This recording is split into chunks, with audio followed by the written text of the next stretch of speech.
Alors maintenant qu'on a jusqu'à présent fait fonctionner le jeu un petit peu, on a notre chronomètre, le timer 1 joueur qui va fonctionner. Alors quand c'est rendu ici, donc ça dit true, alors on veut activer, on veut que ça fonctionne. Donc on a quitté ici, notre timer est ici, action sur le chronomètre. Donc qu'est-ce qu'on veut faire?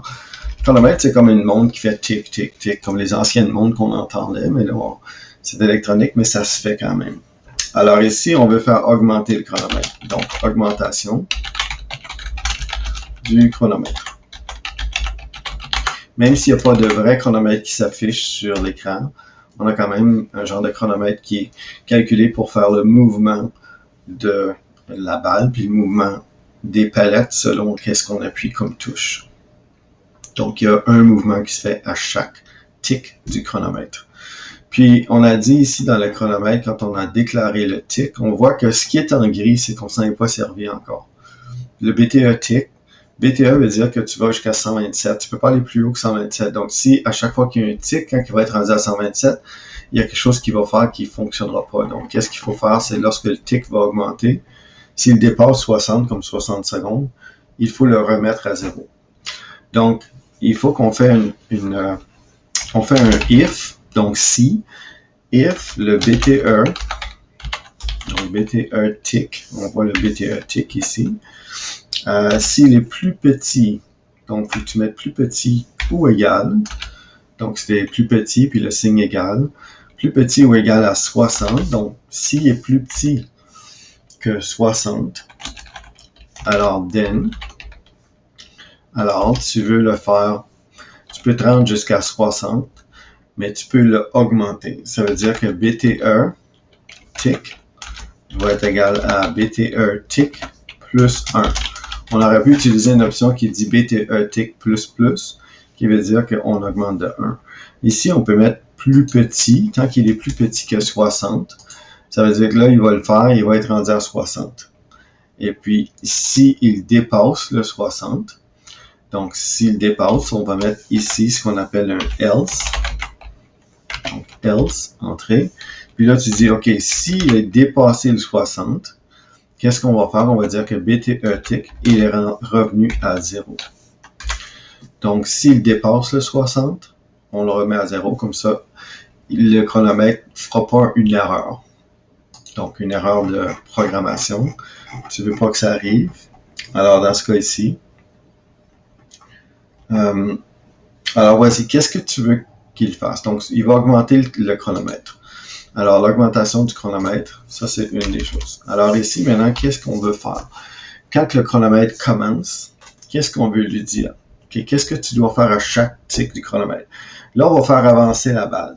Donc, on sait que la balle, présentement, elle est positionnée au centre. On va juste voir qu'est-ce que ça fait si on veut augmenter la balle. Donc ici, on va juste écrire peut-être un mouvement de la balle. On va dire, OK, mouvement de la balle vers la gauche. On va modifier ça après. Mouvement de la balle vers la gauche. Alors ici, on dit, OK, la balle qui est la coordonnée de la balle. Donc, coordonnée de la balle. Point X. Si on veut qu'elle se déplace vers la gauche, donc ça se déplace sur l'axe des X, on va dire coordonnée de la balle X est égal à coordonnée de la balle point X plus 1. Donc, à chaque tic, oh, excusez, c'est pas plus 1, ça va être moins 1. Parce que si on va vers la gauche, comment ça fonctionne? C'est si on regarde la position. Donc ici, je vais juste changer ma caméra de place. Alors ici, si on regarde la position de la balle, disons qu'on la met à peu près au centre ici. Alors quand tu arrives ici, tu regardes c'est quoi la location. Sur l'axe des X, c'est 161. Si je prends juste comme exemple mes flèches du clavier et je bouge, on voit que le chiffre de X diminue. Alors quand tu te déplaces vers la gauche, il diminue. Puis disons qu'on va le faire diminuer jusqu'à ce qu'il va à un certain point. Après ça, on va le faire descendre. Après ça, on va le faire aller à la droite. Après ça, on va le faire monter. Juste pour que vous voyez comment ça fonctionne. Alors ici, si on commence avec, quand on a cliqué le début du jeu, il est à peu près au centre. Alors on dit, OK, tu vas aller vers la gauche, Donc, tu vas faire ça plusieurs fois. Alors, qu'est-ce que tu vas faire? Tu veux dire, OK, je veux que ça se fasse, mais je veux que ça se fasse plus qu'une fois. Alors ici, on va dire, OK, fais for, disons, int, mouvement gauche,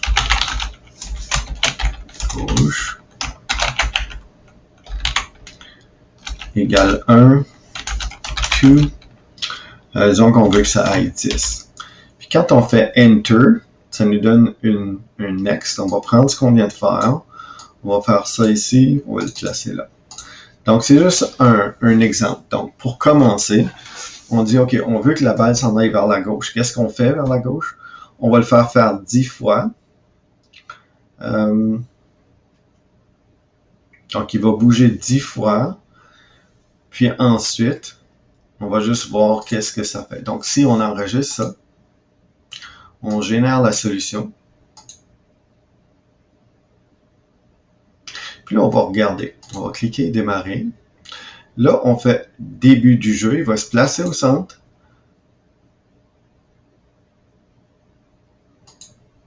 Ah.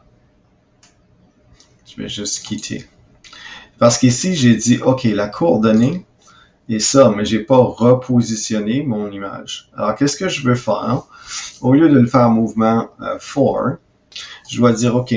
Alors ici, je place la coordonnée, mais je dois dire, OK, mon pic, je veux qu'il se déplace. Alors, mon pic balle, je vais dire, je vais faire qu'est-ce qu'on a fait en haut ici. Donc, le pic de la balle, point location. Alors, je peux prendre ça, CTRL-C, je peux aller ici, puis CTRL-V. Qu'est-ce que ça va faire? Ça va prendre ma valeur de ma coordonnée. Il y a juste la coordonnée de la balle, la valeur X qui a changé, la valeur Y n'a pas changé. Alors, si j'enregistre, puis là, tu ne verras pas le mouvement parce qu'il n'y a pas de pause dans le programme. Si on voulait une pause dans le programme, on le placerait ici, mais c'est notre tic qui va faire ça. Alors ici, si je fais démarrer, j'ai oublié de générer, mais c'est correct. Je fais début du jeu. Mais là, on voit qu'il bouge, puis il n'arrête pas de bouger parce qu'on lui a dit bouge de 10, mais à chaque tic, il va bouger. Donc, qu'est-ce qu'on veut faire? On ne veut pas l'avoir dans un mouvement comme ça. On ne veut pas que ça le fasse 10 d'un coup. Alors, on va enlever ça ici. On va enlever ça ici. On va dire OK. On veut que ça bouge, mais un tic à la fois. On enregistre. On génère la solution. On peut régénérer si on a déjà généré. Puis on va le faire fonctionner. Ici, on va au début du jeu. On voit que la balle, elle bouge. Elle s'en va vers la gauche. Puis elle n'arrête pas tant que j'ai pas dit OK, arrête. Alors là, je fais quitter. Là, je lui dis OK, va vers la gauche. Puis une fois que tu es allé vers la gauche, donc ici, qu'est-ce que je fais? Je vais dire OK, va vers la gauche jusqu'à une certaine distance. Alors, si je regarde ici, je dis, OK, si je commence ici, puis disons, je veux la faire aller à peu près ici, c'est quoi la location? Location, la position sur l'axe des X, c'est 103. Alors, si je me rends jusqu'à 100, je vais être correct. Alors, je dis, OK, je m'en reviens ici. Je dis, OK, qu'est-ce que je veux faire? Je vais dire, OK, va. Je m'en reviens ici. Je vais déclarer une variable. Si je fais if, si la coordonnée, donc si pic de la balle point X est plus petite ou plus grande, c'est-à-dire s'il est plus loin, plus grande ou égale à 100, alors là, je veux then. Je vais faire ça. Alors, qu'est-ce que j'ai ici? Je vais prendre ça, puis je vais le mettre ici. Puis là, ça dit, OK, si ta position X est plus grande que 100, bouge-le, puis change-le de place. Puis qu'est-ce qu'elle va faire? Elle devrait arriver à 100. Donc, si pic-balle, c'est la coordonnée ici. Donc, il y avait une erreur, c'était en rouge. Des fois, ça va dire que c'est en rouge. Donc, la coordonnée de balle 1.x est plus grande que 100. Donc, si c'est plus grand que 100, fais-le bouger jusqu'à ce que ça arrive à 100. Donc, on va essayer ça. On enregistre. on génère la solution. Donc, régénérer, ça nous dit qu'il n'y a pas d'erreur, alors on le fait fonctionner. Donc, qu'est-ce que ça fait? On fait début du jeu, ça va positionner les balles. Puis là, il va aller jusqu'à 100, puis arrête là. Alors maintenant, parce qu'il est allé jusqu'à 100, ça va ici. Qu'est-ce qu'on va faire? On va le faire descendre en bas. Alors ici, on peut aller, maintenant qu'il est allé à gauche, on va aller mouvement, vers, mouvement de la balle vers le bas. Le bas. Puis là, on va faire la même chose. Donc, if coordonnées de la balle, point Y cette fois-ci.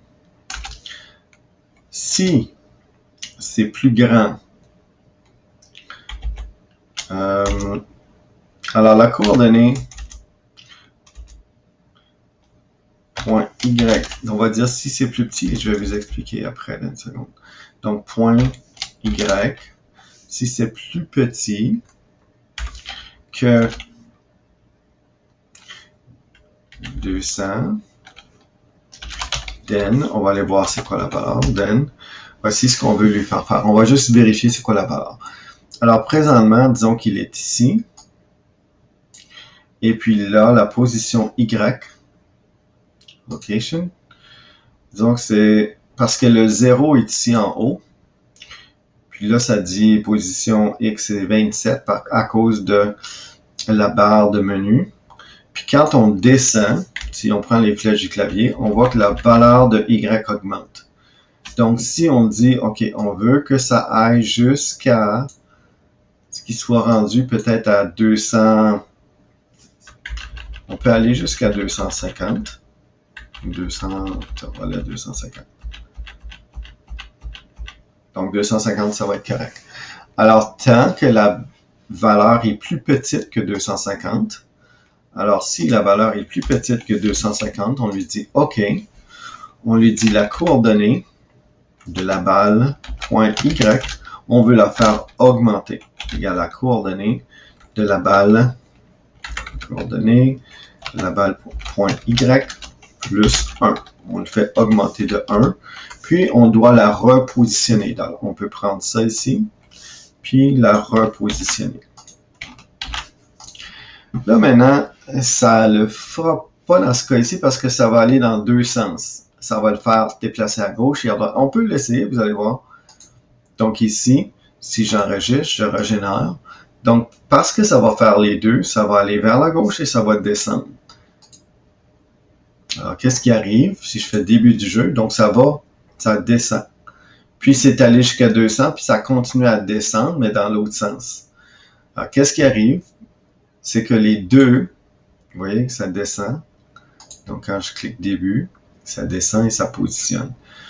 Donc, ça fait les deux. Ça va vers la gauche et ça descend. Alors, qu'est-ce que je veux faire si je voulais que ça le fasse comme un carré? Je pourrais dire, OK, fais ça, mais dans ce cas ici, on va mettre une variable. Alors, si j'ajoute une variable ici,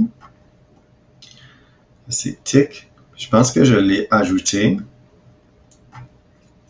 C'est une variable, ça c'est la pose. Coordonnées. La direction de la balle, sur l'horizontale ou la verticale. Donc, qu'est-ce que je vais faire ici? Je vais dire, OK, sur la valeur direction de la balle horizontale, est-ce que c'est vrai ou c'est faux? Donc, on dit si c'est vrai, ça veut dire que ça s'en va vers la droite. Si c'est faux, ça s'en va vers la gauche. On va juste ajouter une petite variable ici. Donc, ici, une variable pour le test du jeu. Donc, ici, dim. On va dire, on va l'appeler int compteur test. Et puis, on va lui dire, OK, présentement, as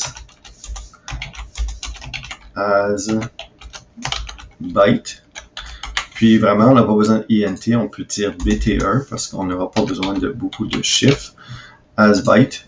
Puis on va lui dire, OK, pour commencer, ça va être 0. Puis, qu'est-ce qui va arriver?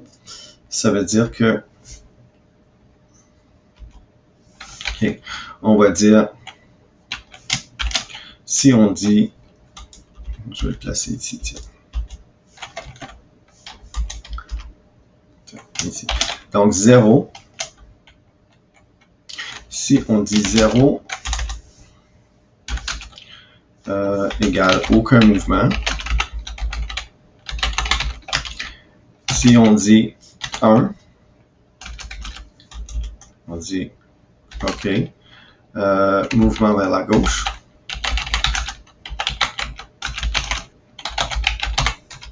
Si on dit 2, mouvement vers le bas. Si on dit 3, mouvement vers la droite. Puis si on dit 4, mouvement vers le haut. OK. Alors voici. Donc, le BTE compteur test, ou on va l'appeler BTE mouvement test. Mouvement test. BTE mouvement test. Alors, le BTE mouvement test, juste ici, on va dire OK.